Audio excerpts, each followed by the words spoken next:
You can see these are medical buildings. They've got Cyrillic writing, Russian, Armenian writing. On both sides, there's lots of action, it seems. I don't know how many patients are getting care, but in this 4-block area in Los Angeles, there are 42 hospices.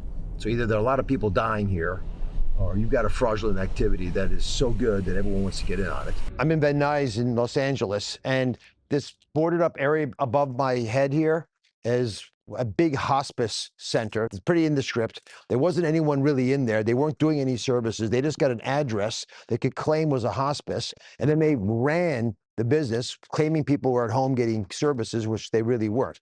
What we have learned is there's roughly $3.5 billion of fraud taking place here in Los Angeles in hospice and home care. It's run quite a bit of it by the Russian Armenian mafia. You notice the lettering and language behind me is of that dialect. And it also highlights the fact that this is an organized crime, mafia deal.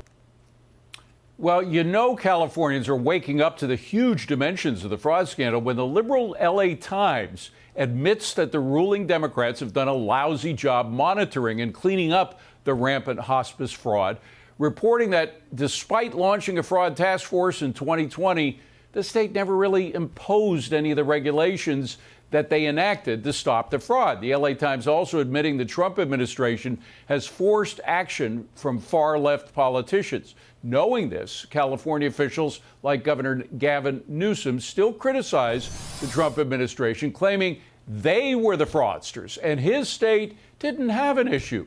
Let's welcome former Trump White House Deputy Counsel Gene Hamilton. Gene, when the LA Times admits that the state and local officials dropped the ball, Democrats are in trouble, right?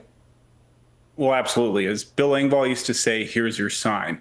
The amount of fraud that is present, that is being revealed in the state of California is staggering.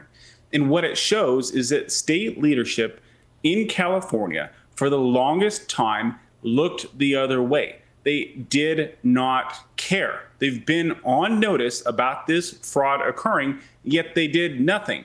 But not only did they do nothing about the fraud, they took the resources that they did have as a state and committed to conducting lawfare against the Trump administration for trying to cut out fraud and trying to stop bad policies at the state level that are actually hurting people. So what we have here is, of course, a perfect example of what happens when Democrats take control of state government and dominate it, achieve supermajorities. Right. Well, they're also admitting that while liberal politicians ignored all the curbing of the fraud, people who legitimately needed the care that they were offering couldn't actually get it. Well, look, and that's what happens. That's what happens when people take advantage of limited resources. People act as though that there's an unlimited supply of funds, and so they can just look the other way. But again, what we have here are people, if you're in hospice care, if you're in need of hospice care, you are dying. You are in your final days. Who would want to take resources away from someone who is in their dying days? But of course, if you're a Democrat, you don't care what happens with the resources. Instead, what you want to do is you just want to raise taxes. You want to raise taxes on everyone else so you can get more money because you don't care what's happening to the money that you actually do have. Or worse, I mean, or they're in cahoots with some of the fraudsters. That is yet to be disproven. We're going to look into that.